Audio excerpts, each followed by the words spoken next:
Hello everyone, warm welcome to this online educational platform. I am Sumit Singh, your physics science educator. प्यारे बच्चों, हमारा super science MCQ series जो है ये अब तक हम इसमें 4 क्लासेस आपकी हो चुकी हैं और हर क्लास में हमने 30 एमसीक्यू क्वेश्चंस किए हैं और अब जो है हमारे 120 एमसीक्यू क्वेश्चंस जो है हम कर चुके हैं, जिनकी क्लासेस का जो लिंक है मैं आपको जो है इस वीडियो के साथ जरूर दूंगा। तो आप जो है उन सभी वीडियो क्लासेस को जरूर देखिए और हम 1000 एमसीक्यू सीरीज लेकर आए हैं प्यारे बच्चों, जहां हम 1000 से भी ज्यादा जो है साइंस के एमसीक्यू क्वेश्चंस करेंगे, जो कि आपके प्रीवियसली एग्जाम में आ भी चुके हैं और कुछ ऐसे क्वेश्चन भी हैं जो कॉन्सेप्ट बेस्ड है और आज के समय के एग्जाम्स में आते हैं। तो आइए शुरू करते हैं इसी के साथ हमारी class 5th super science MCQ series में। तो प्यारे बच्चों, आज 121st क्वेश्चन हम करेंगे। तो इसमें सबसे पहले आप देखिए क्वेश्चन क्या कहता है, which of the following has greatest mass. तो ये पूछ रहा है कि निम्न में से सबसे ज्यादा एटॉमिक मास या मास किसका है। तो ये क्या है, ये एटम के ही पार्टिकल्स हैं, तो इनको हम कहेंगे एटॉमिक पार्टिकल्स। ठीक है, तो इन एटॉमिक पार्टिकल्स जो हैं, एटम जो है, एटम के अंदर जो एटॉमिक पार्टिकल्स पाए जाते हैं, ये एटॉमिक स्ट्रक्चर से आप समझिए कि एटम के अंदर जो सेंटर में जो होता है, ये जो भाग होता है सेंटर का, इसको कहा जाता है न्यूक्लियस, नाभिक। ठीक है, तो ये है न्यूक्लियस प्यारे बच्चों। तो न्यूक्लियस जो है, न्यूक्लियस के अंदर जो है दो तरह के एलिमेंट्स पाए जाते हैं। एक तो होते हैं हमारे न्यूट्रॉन्स, जो कि आपको दिखाई दे रहे हैं ब्लू कलर के, और एक होते हैं प्रोटॉन्स। तो इन दोनों के कॉम्बिनेशन से बनता है न्यूक्लियस। ठीक है, और थर्ड होता है इलेक्ट्रॉन, जो कि न्यूक्लियस के चारों ओर चक्कर लगाता है। ठीक है, तो ये हमारे जो हैं क्या है, एटॉमिक पार्टिकल्स हैं, ये एटम का स्ट्रक्चर है और हमारा क्वेश्चन है कि सबसे ज्यादा मास इन तीनों में से किसका होगा। तो प्यारे बच्चों, मैं आपको इससे बताता हूं। देखिए, ये जो है सब एटॉमिक पार्टिकल्स और उनकी प्रॉपर्टीज हैं। तो न्यूट्रॉन जो होता है ये न्यूट्रल होता है। ठीक है, तो ये क्या होता है, न्यूट्रल होगा। तो न्यूट्रल है तो इसके ऊपर कोई चार्ज नहीं है, लेकिन जो इसका मास है, इसका मास आप देख पा रहे हैं, ये रहेगा 1.6 इंटू 10⁻⁻27 केजी जो है इसका मास रहता है। प्रोटॉन जो है इसके ऊपर पॉजिटिव चार्ज होता है, चार्ज जो है वो इतना रहेगा और इसका मास क्या है, 1.6 इंटू 10⁻⁻27। इलेक्ट्रॉन जो है इसके ऊपर नेगेटिव चार्ज होगा और इसका मास जो है वो 9.1 इंटू 10⁻⁻31। तो इसका तो सबसे कम है ही है। ठीक है, अब इन दोनों में से मास भी आप देखिए, एक होता है एब्सोल्यूट मास, एक होता है रिलेटिव मास। तो जो एक्चुअल जो प्योर जो मास होता है वो होता है एब्सोल्यूट मास। तो हम इसके साथ अगर हम देखें तो यहां पर न्यूट्रॉन का मास जो है वो लिटिल बिट इससे ज्यादा होता है। रिलेटिव मास में हम देखेंगे तो आप देखिए हमें क्लियर दिखाई दे रहा है, सबसे ज्यादा मास किसका है, न्यूट्रॉन का, देन प्रोटॉन का, और लास्ट में आ जाता है इलेक्ट्रॉन। इलेक्ट्रॉन के पास नेग्लिजिबल मास होता है। ठीक है प्यारे बच्चों, तो इसको आप ध्यान रखेंगे। तो यहां से आप ये देखिए हमारा आंसर क्या होगा, न्यूट्रॉन। ठीक है, तो न्यूट्रॉन जो है उसका इन तीनों में से सबसे ज्यादा मास रहेगा। नेक्स्ट आते हैं, television channel is characterised bye.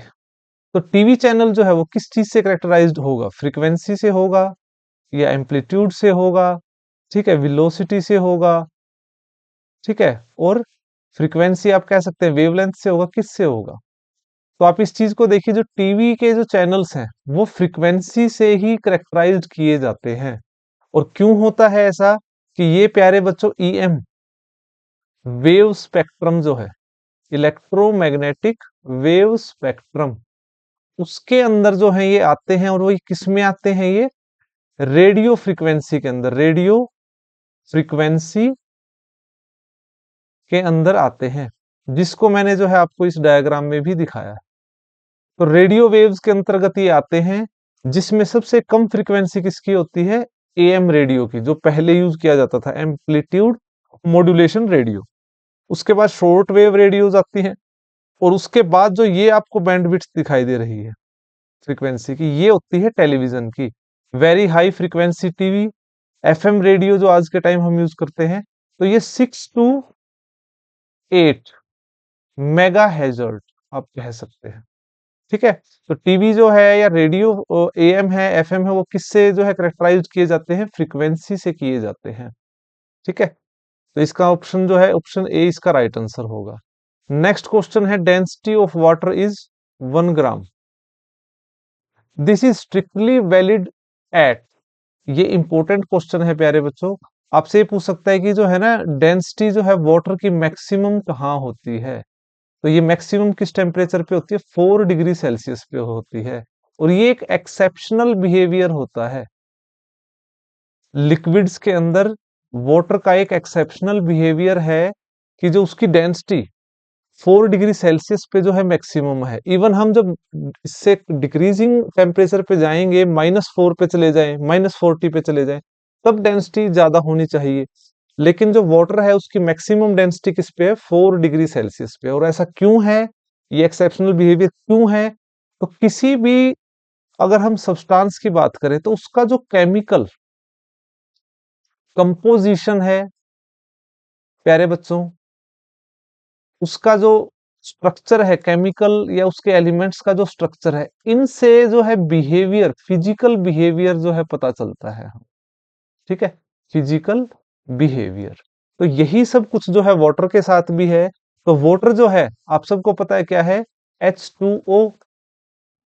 ठीक है। और इसी के बीच क्या है? हाइड्रोजन बॉन्ड भी है। तो वाटर जब 4 डिग्री सेल्सियस पे है, तो इसका जो है प्रॉपर एक जो स्ट्रक्चर बनता है, जिसके अंदर जो है इसके मॉलिक्यूल्स मैक्सिमम क्लोजली पैक्ड होते हैं। इसको आप डायग्राम से भी देख सकते हैं कि देखिए, जो वाटर मॉलिक्यूल है इन आइस, आइस के अंदर क्या होता है? ये क्रिस्टल लैटिस स्ट्रक्चर बना लेता है, हेक्सागोनल स्ट्रक्चर बना लेता है, जब पानी जो है वो बर्फ बनेगा।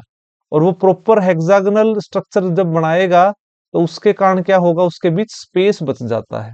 इसलिए 4 डिग्री सेल्सियस से जब हम इस तरफ माइनस की तरफ या डिक्रीजिंग पे जाएंगे, तो कुछ स्पेस होने के कारण जो है उसकी डेंसिटी जो है वो मैक्सिमम से डिक्रीज होनी स्टार्ट हो जाएगी। इसी तरह 4 डिग्री सेल्सियस से जब ऊपर जाएंगे, तो मॉलिक्यूल जो है टेम्परेचर बढ़ने के कारण जो है उनकी मूवमेंट स्टार्ट होगी, तो ऑटोमेटिक जो है वो अपना स्पेस जो है वो बनाना स्टार्ट कर देंगे। ठीक है। और इसी कारण जो 4 डिग्री सेल्सियस है, इसी पर वाटर जो है वो मैक्सिमम डेंसिटी शो करता है। और वाटर का जो टेम्परेचर है, अगर 10 डिग्री से कम जाए, तो वो कुछ नैनो आइस बना रहे हैं इस प्रकार से। ठीक है। नैनो आइस बनाते हैं, और वो नैनो आइस बनाने के कारण जो है उनके बीच स्पेस जो है वो बढ़ता चला जाएगा। ठीक है। और इसको आप इस ग्राफ से भी समझिए। ये कैलकुलेशन जब की गई, तो ये पाया गया कि 4 डिग्री सेल्सियस पे वाटर की मैक्सिमम डेंसिटी है। ठीक है। तो इस क्वेश्चन का आंसर क्या है कि भाई ये किस पे है मैक्सिमम डेंसिटी? 4 डिग्री सेल्सियस पे। आगे बढ़ते हैं। The process of photosynthesis involve conversation of. तो फोटोसिंथेसिस का जो प्रोसेस होता है, उसमें क्या एनर्जी का जो है कन्वर्जेशन रहेगा? तो इसको आप देखिए कि फोटोसिंथेसिस जो प्लांट के अंदर होता है, तो इसमें सोलर एनर्जी जो है वो केमिकल एनर्जी में कन्वर्ट होगी, और जिससे जो है वो अपना खाना तैयार करेंगे। ठीक है। तो ये ऑप्शन हमारा सी जो है इसके लिए राइट है। अब इसको डायग्राम से देखिए, फोटोसिंथेसिस जो है किस प्रकार से होती है। ये प्यारा सा फूल है, ये पत्ते हैं, और जो है ये इसकी रूट, जड़ है, ये स्टेम है। तो क्या होता है? रूट से जो है ये मिनरल्स लेता है, वाटर लेगा बेसिकली। ठीक है। एटमॉस्फेयर से वो कार्बन डाइऑक्साइड लेगा, वाटर लिया, +6 मॉलिक्यूल ऑफ कार्बन डाइऑक्साइड लिया, और उसके साथ जो है उसने सनलाइट ली। ठीक है।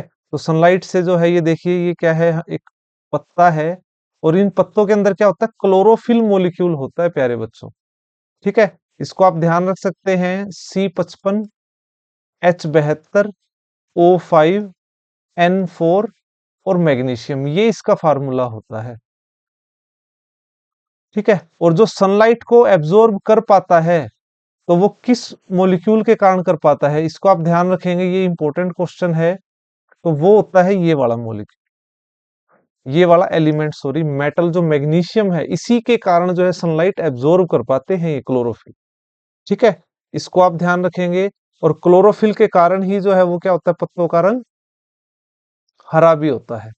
तो ये चीज आपको ध्यान रखनी है। तो ये जब इस तरह से वाटर मॉलिक्यूल कार्बन डाइऑक्साइड जब ये रिएक्ट करेंगे, तब जो है ये अपना फूड खाना बनाएंगे। 12O6 plus O2। ठीक है, तो ये रिएक्शन रहेगी इस प्रकार से। तो ये जो रिएक्शन होती है फोटोसिंथेसिस, इसमें क्या होता है, यही चीज होगी कि सोलर एनर्जी को केमिकल एनर्जी में कन्वर्ट किया with the help of these element these resources, और इस प्रकार से जो है ये प्रोसेस रहता है। और फोटोसिंथेसिस जो है वो क्या है, ऑक्सीडेशन रिडक्शन रिएक्शन है, ऑक्सीडेशन प्लस रिडक्शन रिएक्शन है, प्लस रिडक्शन रिएक्शन है। इसको भी आप ध्यान रखेंगे। ठीक है, तो ये इसका ऑप्शन सी जो है वो राइट रहेगा। फोटोसिंथेसिस में उम्मीद करूंगा आपको समझ आ गया होगा, और समझ आ गया है तो आप जो है वीडियो क्लास को लाइक कर दीजिए प्यारे बच्चों, शेयर कर दीजिए, सब्सक्राइब कीजिए। इन्हीं चीजों से जो है मोटिवेशन हमारा बना रहेगा, और हम और बेहतर आप सबके लिए करने के लिए हर रोज रेडी रहेंगे।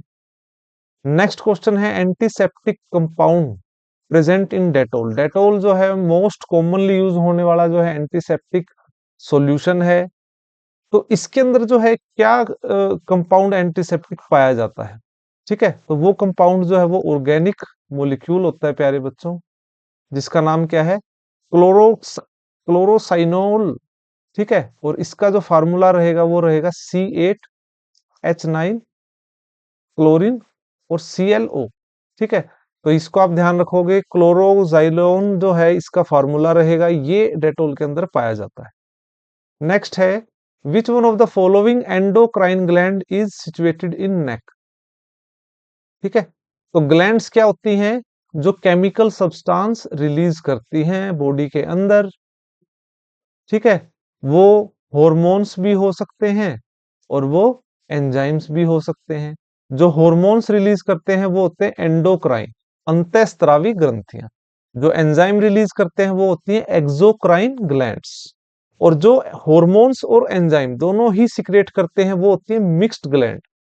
ठीक है प्यारे बच्चों, तो सबसे बड़ी अगर हमारी बॉडी की बात करें तो ये यहाँ पे लार्जेस्ट मिक्स्ड ग्लैंड वो कौन सी है, हमारी पेनक्रियाज। ठीक है, इसको आप ध्यान रखेंगे। हिंदी में कहेंगे अग्नाशय। अग्नाशय जो है ये पाया जाता है लीवर के बैक साइड में होता है, लीवर स्टमक जो है उसके स्टमक के बैक साइड में आप कह सकते हैं। ठीक है, तो यहां में बताना है कि एंडोक्राइन ग्लैंड ऐसी जो गर्दन में पाई जाती है, गर्दन नेक में पाई जाती है, तो ये देखिए आप, ये होती है हमारी थायराइड ग्लैंड। ठीक है, थायराइड ग्लैंड होती है, ऑप्शन बी क्या होगा आपका राइट आंसर होगा। तो ये क्वेश्चंस पूछे जाते हैं प्यारे बच्चों, इंपॉर्टेंट है। आपसे पूछ लेगा कि पिट्यूटरी ग्लैंड कहाँ पाई जाती है, ये ब्रेन के अंदर होती है जी। ठीक है, इसी को मास्टर ग्लैंड कहा जाता है। ठीक है, मास्टर ग्रंथि भी कहा जाता है इसको। एड्रिनल्स कहाँ होते हैं, एड्रिनल्स जो है वो किडनी के ऊपर होते हैं, बस ये जो है आपको ध्यान रखना है। ठीक है, ये किडनी है तो उसके ऊपर इस प्रकार से पाया जाता है। ओके, नेक्स्ट क्वेश्चन है, centre of intelligence is situated in the. तो ब्रेन के अंदर जो है इन चारों में से किस पार्ट को जो है वो सेंटर ऑफ इंटेलिजेंस कहा जाता है। ठीक है, एग्जीक्यूशन प्लान जो है, डिसीजन डिसीजन मेकिंग वो सब कौन करता है। तो ये जो है प्यारे बच्चों, ये काम होता है सेरिब्रम का, मस्तिष्क का सबसे आगे का भाग होता है, अग्र मस्तिष्क का ये हिस्सा होता है सेरिब्रम। ठीक है, तो हमारी जो इंटेलिजेंस है, जो हमारी बुद्धि है, उसका केंद्र जो है वो यही है। ठीक है, इसको आप ध्यान रखेंगे। तो इसका ऑप्शन ए जो है वो राइट है।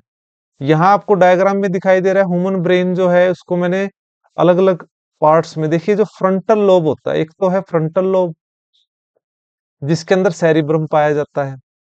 सेकंड जो है वो क्या है, टेम्पोरल लोब जो है। थर्ड है ओक्यूपिटल लोब। फोर्थ है आपका पेरिटल लोब। तो ये 4 लोब्स होते हैं। अब ये वाला पोर्शन आप देख रहे हैं, जो ये वाला आप देख रहे हैं, ठीक है, ये होता है मोटर कोर्टेक्स। ठीक है, इसको कहेंगे हम मोटर कोर्टेक्स। ये होता है मोटर कोर्टेक्स। जो हमारी बॉडी के अंदर मूवमेंट है वो इसी के कारण होती है। जो पैरालाइज हो जाता है या कईयों को मोटर कोर्टर सिंड्रोम जो होता है वो इसी कारण होता है, जो वो है हमारा ये वाला। ठीक है, ये है जो नेक्स्ट है, ये है सेंसरली कोर्टेक्स। सेंसरली हमारी जो सेंसेशन बॉडी के अंदर है उन सब के लिए। ठीक है, तो ये पार्ट्स हैं आपके। जो ये नीचे वाला है ये क्या है, सेरिबलम। ये हमारे मस्तिष्क का पीछे का भाग है, पीछे का भाग है। ठीक है, हमारी बॉडी का जो बैलेंस बनता है वो यहीं से बनता है, इसके कारण, सेरिबैलम के कारण। ठीक है, जो लोग ज्यादा अल्कोहल पी लेते हैं और अपना संतुलन खोते हैं, तो वो उनके जो ग्रेनुलर सेल्स होते हैं सेरिबैलम के अंदर, तो वो डीएक्टिवेट हो जाते हैं, जिसके कारण ऐसा होगा। ठीक है, तो बॉडी का संतुलन बनाने का काम कौन करता है, सेरिबैलम। मेडुला भी जो है हमारे ब्रेन का ही पार्ट है। थैलेमस जो है हमें ठंडा गरम, ठंडा गरम जो हमें फील होता है वो थैलेमस पार्ट के कारण होता है, ये मिड ब्रेन के अंदर होता है। ठीक है, तो इस तरह से आपको ध्यान रखना है। आगे बढ़ते हैं, नेक्स्ट क्वेश्चन है अब हमारा, what is the normal blood volume in human adult. तो हमारे अंदर जो नॉर्मल जो ब्लड है वो कितना उसका कंसंट्रेशन है, क्या वॉल्यूम है। तो हमारी बॉडी के अंदर जो ब्लड होता है वो 4 to 5 लीटर्स जो है रहेगा। तो यहाँ जो अप्रोप्रिएट ऑप्शन है वो ऑप्शन सी जो है आपका क्या रहेगा, राइट। नेक्स्ट है, entomology is a study of. Entomology जो है, लॉजी शब्द जहां पर भी यूज होगा तो ये क्या होता है प्यारे बच्चों, स्टडी से रिलेटेड होता है। और ये बायोलॉजी के इंपॉर्टेंट क्वेश्चनों में से ही एक है। तो एंटोमोलॉजी जो है, एंटो आंट से आप याद रखिए, एंटो मीन्स आंट। ठीक है, एंटो को याद रखिए आंट से। आंट क्या होता है, चींटी। चींटी किस में आती है, इंसेक्ट्स में आती है। किस में आती है, इंसेक्ट्स में। तो ये जो है एंटोमोलॉजी जो है वो किससे रिलेटेड है, इंसेक्ट्स की स्टडी से रिलेटेड है। तो ऑप्शन बी क्या होगा आपका, राइट आंसर होगा। बर्ड की जो स्टडी होती है उसको कहा जाता है ऑर्निथोलॉजी। ठीक है, इसको आप ध्यान रखेंगे। फॉसिल जो फ्यूल्स हैं हमारे जो मिलते हैं उसे कहा जाता है पैलेंटोलॉजी। पैलेंटोलॉजी जो है इसका याद रखना है आपको। फंगी का एग्जाम में पूछा जाता है काफी बार, स्टडी ऑफ फंगस, तो इसको माइकोलॉजी कहा जाता है। ठीक है, एक पाउडर भी आता है माइकोड्रम, जो आपने सुना होगा, बॉडी के ऊपर जो है ना, कईयों को गर्मियों में रैशेज होते हैं, तो इसको भी आप याद रखेंगे। तो इसका ऑप्शन बी जो है वो राइट रहेगा, बाकी सबको आपको याद रखना है। नेक्स्ट है, exobiology is a science that deals with. देखिए एक्सो मतलब क्या है, बाहर की दुनिया। ठीक है, तो बाहर की दुनिया का से रिलेटेड है exobiology. The life in the outer space जो है उसके बारे में जो रिसर्च होती है वो सब एक्सोबायोलॉजी का ही पार्ट है। It is a part of science. Okay, next है आपका, in radio communication the signal emitted by transmitting antenna are reflected on. तो जो रेडियो कम्युनिकेशंस के लिए जो एंटीनाज यूज किए जाते हैं, सैटेलाइट जो स्पेस के अंदर होते हैं, तो उनके बीच जो सिग्नल एमिटेड होता है तो वो किस पर्टिकुलर जो है हमारे एटमॉस्फेयर की लेयर में होता है, तो उसको आपको ध्यान रखना है, वो आयनोस्फीयर के अंदर होता है। ठीक है, तो आयनोस्फीयर इसका क्या रहेगा, राइट आंसर। और मैं आपको एटमॉस्फेयर की लेयर के लिए ट्रिक भी याद कराता हूं, trust me in the exam. ये ट्रिक आपको याद रखनी है प्यारे बच्चों, एटमॉस्फेयर की लेयर से रिलेटेड है। टीआर से है troposphere, stratosphere, mesosphere, mesosphere, ionosphere और थर्मोस्फियर। ठीक है, फिफ्थ जो है ये, और लास्ट जो है वो एक्सोस्फियर। ठीक है, तो ये 5 लेयर्स होती हैं। और जो सिग्नलिंग, जो रेडियो सिग्नल जो है वो आयनोस्फियर के अंदर जो है हमारा काम करता है। इसको आप डायग्राम से भी समझ सकते हैं। तो ये जो आप देख रहे हैं, ये वाली हमारी जो लेयर है वो कौन सी है, आयनोस्फियर लेयर है। और यहीं से जितने भी हैं, चाहे मेरिन रेडियोज हैं, हाई फ्रीक्वेंसी कम्युनिकेशन ब्रॉडकास्टिंग है, एफएम है, एएम है, टीवी है, सैटेलाइट्स के जो हैं, ठीक है, तो वो जितने भी नेविगेशन है, जो भी जो है वो सैटेलाइट के साथ कनेक्ट होते हैं, और जो सैटेलाइट है वो आयनोस्फीयर के अंदर जो है वो घूमते रहते हैं अपने पर्टिकुलर ऑर्बिट के अंदर। ठीक है, तो नेक्स्ट क्वेश्चन अब, tiny marine animals which constitute limestone skeletons are called. देखिए प्यारे बच्चों, जो समुद्र है, ओशियन है, ओशियन के अंदर काफी सारे जो हैं सूक्ष्म या इस तरह के जो है पाए जाते हैं, जिनको हम मरीन एनिमल्स कहते हैं, जो सॉल्ट वाटर के अंदर पाए जाते हैं। और जो सॉल्ट वाटर के अंदर पाए जाते हैं, तो वो उनमें से ही कुछ एनिमल्स क्या करते हैं, लाइमस्टोन का स्केलेटन बना देते हैं। और वो लाइमस्टोन का स्केलेटन इसलिए बनता है क्योंकि वो कैल्शियम कार्बोनेट को सिक्रिएट करते हैं। ठीक है, तो ये चीज आपको ध्यान रखनी है, और उनको कहा जाता है कोरल रीफ। जैसे कि आप इसमें देख पा रहे हैं, तो ये कोरल रीफ जो है एक इकोसिस्टम बनाते हैं, जहां पर जो है वो अपने अपना लाइफ को जो है जीते हैं। तो इसको आप ध्यान रखेंगे, कोरल रीफ। ठीक है, ऑस्ट्रेलिया के पास जो है ये सबसे ज्यादा जो है पाए जाते हैं। नेक्स्ट है, एड्स वायरस डिस्ट्रॉय। जो एड्स वायरस है वो डिस्ट्रॉय किसे कर देता है, तो ये एड्स वायरस जो है हमारे ब्लड के अंदर, प्यारे बच्चों, जो WBC होता है, व्हाइट ब्लड सेल्स, उसके अंदर जो टी लिम्फोसाइट्स होते हैं, टी लिम्फोसाइट, उनको डिस्ट्रॉय कर देता, वो वायरस उनको खा जाता है। ठीक है, तो इसको आप ध्यान रखेंगे, ऑप्शन सी जो है इसका राइट आंसर है। एड्स क्या है, एडिनो एडिनोसिन, माफ कीजिएगा, एड्स की फुल फॉर्म है एक्वायर्ड इम्यूनो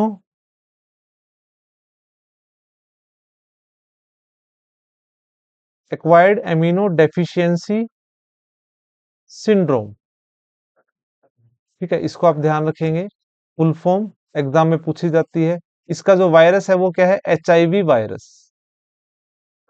ठीक है, एड्स डे मनाया जाता है 1 दिसंबर को, जो है वो एड्स डे मनाया जाता है।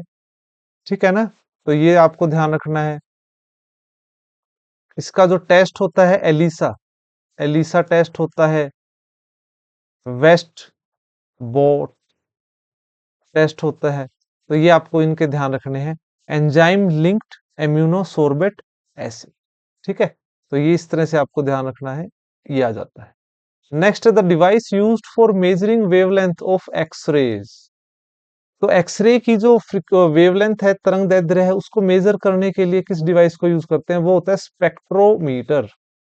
ब्रैग्स स्पेक्ट्रोमीटर है, उससे जो है एक्सरे की वेवलेंथ को डिटेक्ट किया जाता है, प्यारे बच्चों। तो इसको आप ध्यान रखेंगे। एक्सरे की जो डिस्कवरी की थी, वो जो है रोटजन ने जो है इसकी डिस्कवरी की थी। ठीक है, और ये आपको इसलिए ध्यान रखना है, जो फर्स्ट नोबेल पुरस्कार दिया गया था, फर्स्ट नोबेल जो दिया गया था, वो इन्हीं को दिया गया था।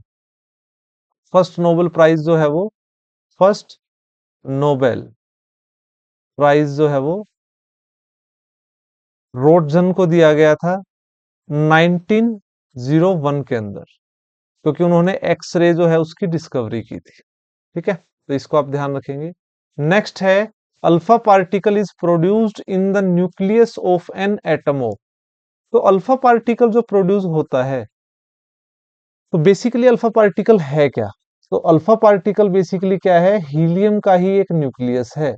ये इस प्रकार से है, प्यारे बच्चों, ये होता है। और यहाँ टू पॉजिटिव अगर मैं लगा देता हूं, ये तो हीलियम है, और ये टू पॉजिटिव, इसको कहा जाता है अल्फा पार्टिकल। तो ये कब होगा, जैसे ये प्लूटोनियम आप देख रहे हैं, ये एक क्या है, रेडियो एक्टिव एलिमेंट है। क्या है, रेडियो एक्टिव एलिमेंट। तो रेडियो एक्टिव एलिमेंट जो है, जब उसमें अल्फा डिके होगा, तो वो किस में कन्वर्ट हो जाएगा, प्लूटोनियम यूरेनियम में, और उसमें से एक अल्फा पार्टिकल निकलेगा, और वो किसके बराबर होता है, वो इसके बराबर होता है। तो अल्फा पार्टिकल किसके बराबर है, हीलियम न्यूक्लियस के बराबर। Sigmoid colon is a part of. तो ये आपको बताना है, देखिए सिग्मोइड कोलन जो है वो किसका पार्ट है, वो लार्ज इंटेस्टाइन का पार्ट है। Option A is the right answer. आपको जो लार्ज इंटेस्टाइन है इसके पार्ट याद रखने हैं प्यारे बच्चों, ये एग्जाम में पूछे जाते हैं कई बार। तो आपको ये ध्यान रखना है। देखिए ये जो है इसके बीच में हमारे होती है स्मॉल इंटेस्टाइन का जो लास्ट पार्ट है वो अपेंडिक्स के साथ यहाँ कनेक्ट होता है। अपेंडिक्स जो है आपने सुना होगा, ठीक है। अपेंडिक्स आपसे पूछ सकते हैं किस भाग के साथ कनेक्ट होता है, सीसम जो है, सीकम, सॉरी, सीकम पार्ट जो है लार्ज इंटेस्टाइन उसके साथ कनेक्ट होता है। उसके बाद कोलन के जो यहाँ चार भाग होते हैं, एक, दो, तीन और चार, और जो सिग्मोइड है वो बिल्कुल लास्ट पार्ट है जिस जो आपको ध्यान रखना है। उसके बाद रेक्टम होता है जहां जो हमारा मल इकट्ठा होता है, और एनस द्वार के द्वारा जो है वो बाहर निकलता है, ठीक है। तो I hope you are understanding all the concept as well as MCQ questions. These are really, really very important for your exams. Whether you are preparing for UPSC exams, civil exams, defense, SSC, HSSC, state exam, police exam, ठीक है। Next question है आपका, ultra violet rays can be used in water treatment. तो UV rays को आपने सुना होगा, UV RO system आपने सुना होगा, ठीक है। तो ये जो यूवी है ये क्या करती है, जो आरओ रिवर्स ऑस्मोसिस जो हम वाटर जो है कि प्योरिफिकेशन प्योरिफिकेशन के लिए यूज करते हैं, तो उस आरओ सिस्टम के अंदर वो वाटर के अंदर जो डिसइंफेक्टमेंट पाए जाते हैं, ठीक है।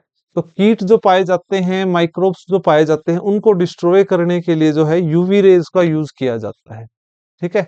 तो ये खतरनाक होती हैं प्यारे बच्चों। यूवी रेज जो हैं वो सन से निकलती हैं बेसिकली, नेचुरली, ठीक है, सन से निकलती हैं, और ये हमें स्किन कैंसर कर सकती हैं। They can cause skin cancer, ठीक है ना, इसको आप ध्यान रखेंगे।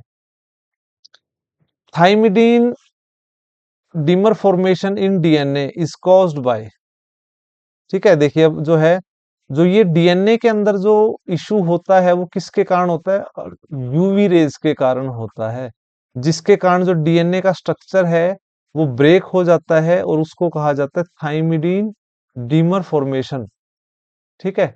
तो ये जो डीएनए है, डीएनए जो चेंज हो जाता है, और ये अफेक्ट करता है अल्ट्रावायलेट रेज के कारण, ये बहुत ज्यादा हार्मफुल है। तो ये बेसिक आप देख पा रहे हैं, ये डीएनए का स्ट्रक्चर है आपका, डीऑक्सी न्यूक्लिक एसिड जिसको फुल फॉर्म में कहा जाता है। तो ये जो दो स्ट्रैंड आप देखते हैं ये डीएनए के अंदर होते हैं, जिसको शुगर फास्फेट कहा जाता है। आरएनए के अंदर जो है ये सिंगल स्ट्रैंड होता है, सिर्फ और सिर्फ इस प्रकार से, ठीक है। और यहाँ जो है ये मॉलिक्यूल्स रहते हैं, ये डिफरेंस है आरएनए और डीएनए के अंदर, ठीक है। तो ये जो है चार नाइट्रोजीनियस बेस पाए जाते हैं, ठीक है। तो इसको आप ध्यान रखेंगे, ग्वानिन, साइटोसिन, थाइमिन और एडिसिन। तो इंपॉर्टेंट जो है, बस आपको मैं बस इंफॉर्मेशन दे रहा हूं, इसको आप ध्यान रखेंगे। जो थाइमिडिन आप देख पा रहे हैं ये ब्रेक हो जाते हैं, ठीक है, जिसके कारण जो है वो डीएनए अफेक्ट हो जाता है। लास्ट क्वेश्चन जो आप देख रहे हैं इस प्रकार से, ठीक है।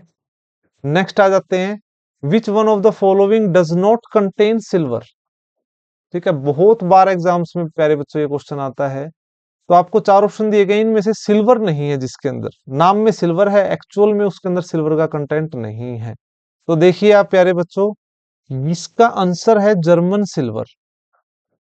जर्मन सिल्वर एक अलोय है, मिश्रित धातु है, जो 60% कॉपर, 20% निकल और 20% जिंक से बना है, ठीक है।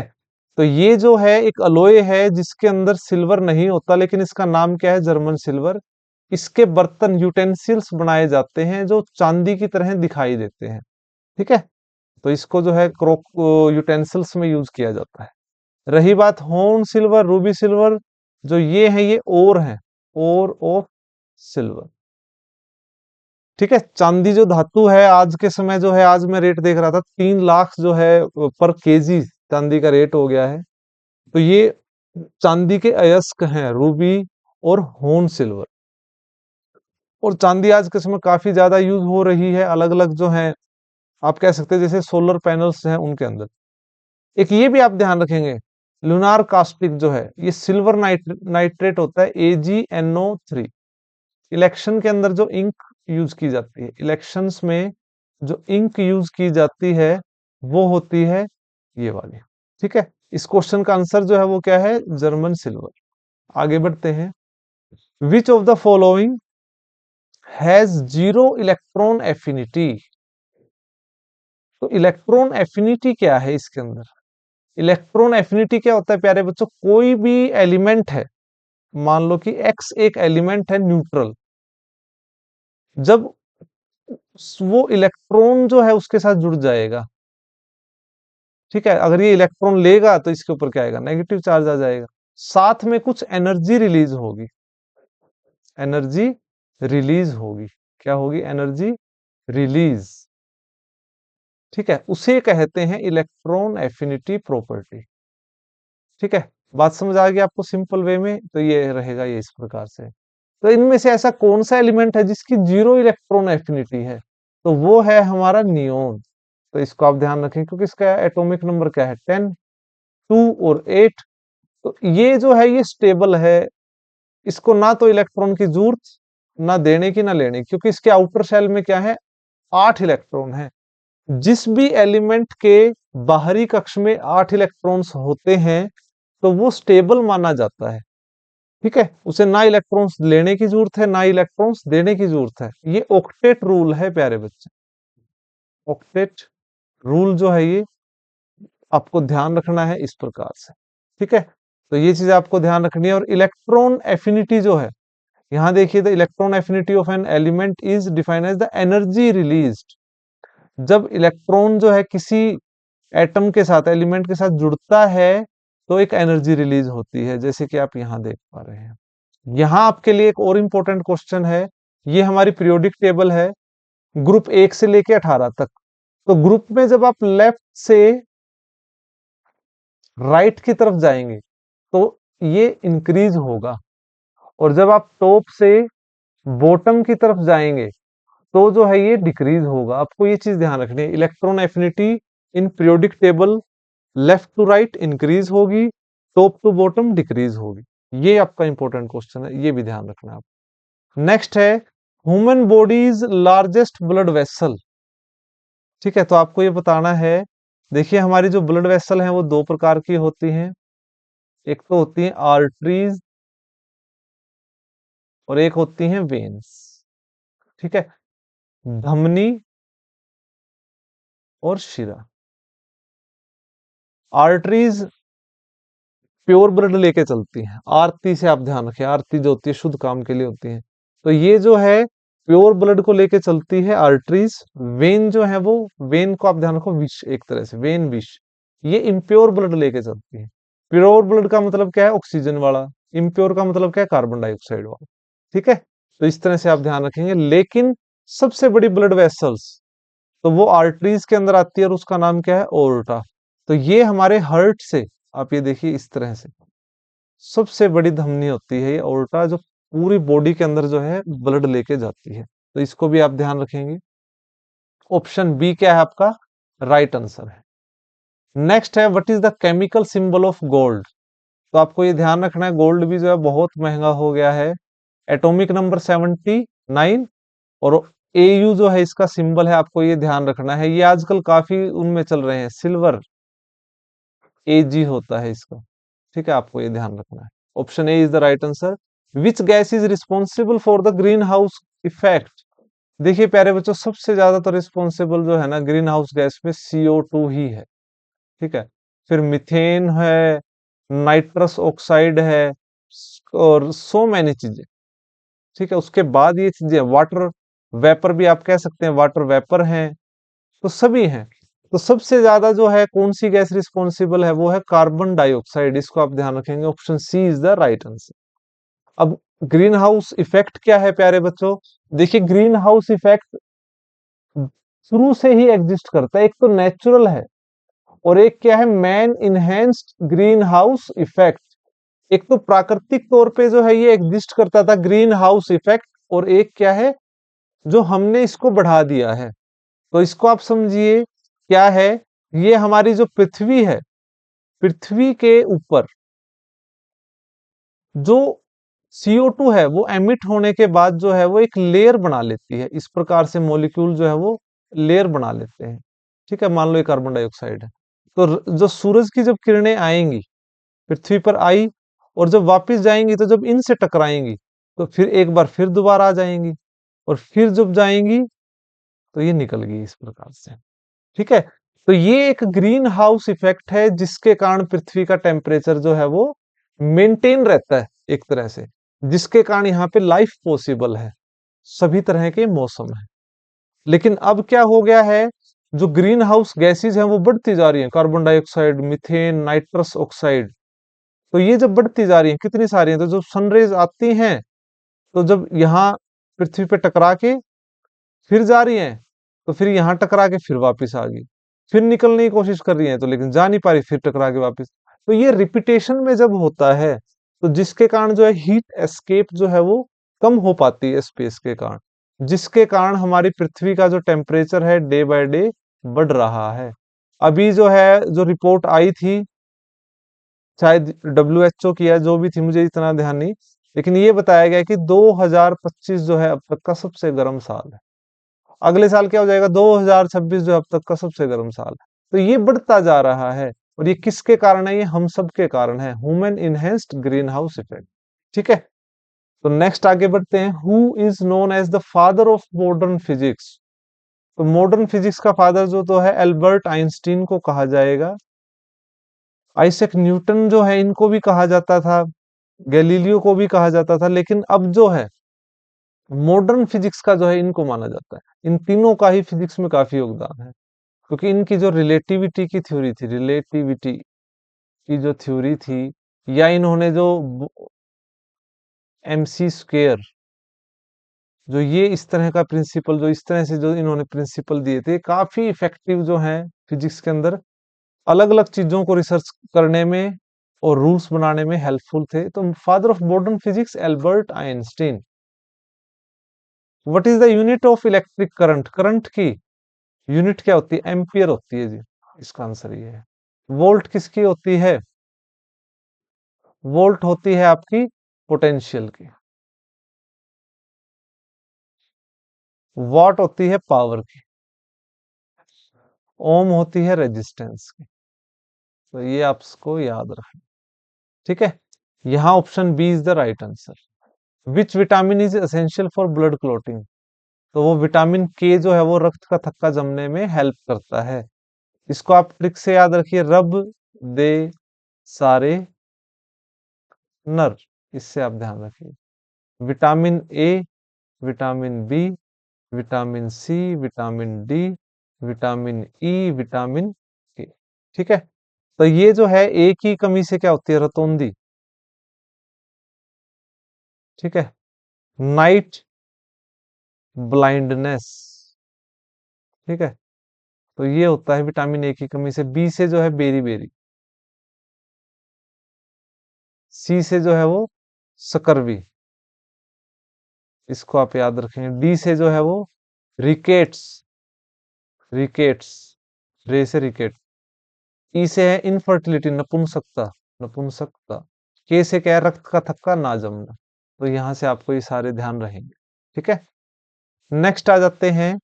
The pH scale major acidity और एल्केनिटी ऑफ अ सब्सटेंस। ठीक है, बिल्कुल सही बात है, पीएच स्केल से ही हमें पता चलता है। लेकिन पीएच की जो 7 वैल्यू है वो क्या इंडिकेट करती है? तो वो इंडिकेट करती है न्यूट्रल, ना ही एसिडिक है और ना ही बेसिक नेचर का है। इसको स्केल से भी आप देख सकते हैं, ये पीएच स्केल है। तो ये जो 7 पे है ये क्या है? न्यूट्रल होता है, ना एसिडिक है ना बेस है, वाटर। जितना हम 7 से 0 की तरफ जाएंगे उतना ही क्या होगा? एसिडिक जो है ये नेचर आ जाएगी। जितना हम 7 से ऊपर जाएंगे तो ये क्या आ जाएगी? बेसिक नेचर जो है वो आ जाएगी। तो आपको ये ध्यान रखने हैं इस प्रकार से। What is the largest organ in the human body? काफी बार आता है क्वेश्चन और हम ये आंसर लगा के आ जाते हैं। ठीक है, तो ये राइट आंसर नहीं है। तो लार्जेस्ट ऑर्गन क्या है? स्किन है हमारा। अगर स्किन ना दिया हो तो आप लीवर को कह सकते हैं। और ये लार्जेस्ट ग्लैंड भी है। ठीक है प्यारे बच्चों, ये ध्यान रखिए। नेक्स्ट आ जाते हैं। What is the main function of respiratory system? तो रेस्पिरेशन का मतलब क्या होता का फंक्शन क्या, एक्सचेंज ऑफ गैसेस, ठीक है। CO2 निकालना, O2 लेना, किसी के अंदर जो है इससे अपोजिट रहता है। तो रेस्पिरेशन सिस्टम का जो है गैसेस का एक्सचेंज करने का काम होता है। और अभी जो है हाल फिलहाल में जो साइंटिस्ट हैं उन्होंने पौधों के अंदर जो पत्तियां हैं उसके अंदर जो है, उन्होंने जो पत्तियां हैं उनके अंदर भी फोटोसिंथेसिस प्रोसेस के तहत गैसेस का एक्सचेंज जो है उसकी वीडियो जो है उन्होंने पब्लिकली रिलीज की है, ठीक है। अब हमारा जो 30th क्वेश्चन है आज का last, which gas is responsible for the characteristic of smell of rotten eggs, जो है ना, जो है इनकी जो स्मेल होती है तो वो किस गैस से हमें पता चलता है। तो ऑप्शन बी क्या है आपका right answer, hydrogen sulphide H2S। देखिए जो गंध से रिलेटेड क्वेश्चन होता है, स्मेल, वो किसके कारण है, सल्फर के कारण होता है। आप इसको ध्यान रखेंगे बस, ठीक है। तो यूरिन के अंदर जो स्मेल आती है वो भी इसी के कारण होती है, जो अंडे के अंदर होती है वो भी इसी के कारण होती है, ठीक है। तो आज की क्लास यहीं तक प्यारे बच्चों, मुझे उम्मीद है कि आपको ये क्लास अच्छी लगी होगी। कोई डाउट्स हैं आप अपने कमेंट सेक्शन में जो है अपने कमेंट में जरूर अपने मैसेज जो है मुझे बताइएगा, और ज्यादा से ज्यादा जो है हमारा प्यार दीजिए। धन्यवाद।